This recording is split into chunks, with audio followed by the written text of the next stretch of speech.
இன்னைக்கு ஒவ்வொரு மாசமும் 1,31,00,000 மகளிருக்கு மாசம் 1000 ரூபாய் நம்முடைய முதலமைச்சர்கள் கொடுத்துட்டு இருக்காங்க.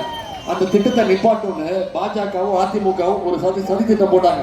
தேர்தலை காரணம் காட்டி உரிமை தொகையை நிப்பாட்டுவோம், 3 மாசத்துக்கு நிப்பாட்டுவோம்னு நீதிமன்றத்துக்கு போனாங்க. நம்முடைய முதலமைச்சர் என்ன பண்ணாரு? 1000 ரூபாய் கொடுக்கறது நிப்பாட்டுறியா, முயற்சி பண்றியா, நான் 5000 ரூபாய் கொடுப்பேன்னு பிப்ரவரி மாசம், மார்ச் மாசம், ஏப்ரல் மாசம் 3000, கோடை கால சிறப்பு நிதி 2000, 5000 ரூபாய் நம்முடைய முதலமைச்சர் அவர்கள் மகளிருடைய உரிமை தொகையில வரவு வச்சாங்க. ஞாபகம் இருக்கா? முதலமைச்சர் காலையில 6 மணிக்கு மகளிருடைய அக்கௌண்ட்ல வரவு வச்சாங்க. மகளிர் என்ன பண்ணீங்க? 9 மணிக்கெல்லாம் போய் பணத்தை எடுத்துட்டீங்க.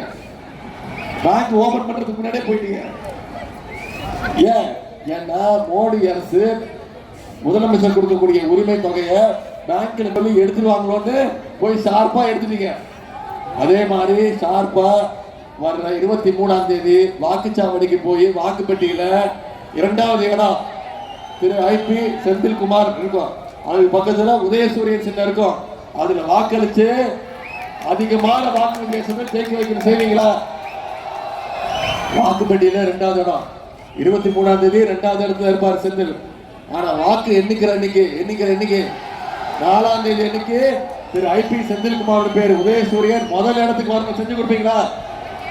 இதை தவிர இன்னும் சில காட்டுறப்பா, ஏமா இப்படி பண்றீங்க, அதெல்லாம் எடுத்துக்கோங்கம்மா வீடியோ, என்ன திட்டுவார் அவரு. சரி, போட்டோ காட்டுறேன். இதை தவிர சில முக்கியமான வாக்குறுதிகள் வேற முதலமைச்சர் கொடுத்துருக்காங்க. என்ன வாக்குறுதி?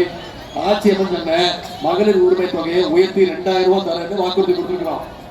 ஓஏபி முதியோர் உதவித்தொகை 1200 இல்ல, அதை 2000 ரூபாய் தரேன்னு வாக்குறுதி கொடுத்துருக்கிறோம். முதலமைச்சர் காலை உணவு திட்டம் 5ஆம் வகுப்பு வரைக்கும் இல்ல, 8ஆம் வகுப்பு வரைக்கும் கொடுப்போம்னு வாக்குறுதி கொடுத்துருக்கிறோம். கல்வி ஊக்கத்தொகை 1000 ரூபாய் 1500 ரூபாய் உயர்த்தி கொடுப்பேன்னு சொல்லியிருக்கிறோம். அடுத்த 5 வருஷத்துல 10 லட்சம் கலைஞர் கனவுல கட்டப்பட்டு 10 லட்சம் பேருக்கு வீடு கொடுப்போம்னு வாக்குறுதி கொடுத்துக்கிறோம். அடுத்த 5 வருஷத்துல 35 லட்சம் கல்லூரி மாணவிகளுக்கு இலவச லேப்டாப் கொடுப்போம்னு வாக்குறுதி கொடுத்திருக்கிறோம். இது எல்லாத்தை விட முக்கியமான வாக்குறுதி உங்களுக்கு தெரியும். ஆட்சி அமைச்சர் நம்முடைய முதலமைச்சர் அவர்கள் அனைத்து மகளுடைய கைகள்லையும் 8000 ரூபாய் முதலமைச்சர் உங்க பொறுப்புல கொடுத்துருவாரு. வீட்டுக்கு என்ன தேவையோ அதை வீட்டுல போய் உட்காந்து முடிவு பண்ணிடுங்க. கடைசி நிமிஷம் சண்டை போடக்கூடாது. இப்பவே முடிவு பண்ணி ஃப்ரிட்ஜா, டிவியா, மிக்சியா, கிரைண்டரா, டிவியாங்கிறத முடிவு பண்ணி நம்முடைய முதலமைச்சர் சொல்லிட்டாரு 8000 ரூபாய் மகளிர் அவங்களுடைய பொறுப்புல ஒப்படைச்சிருவோம்.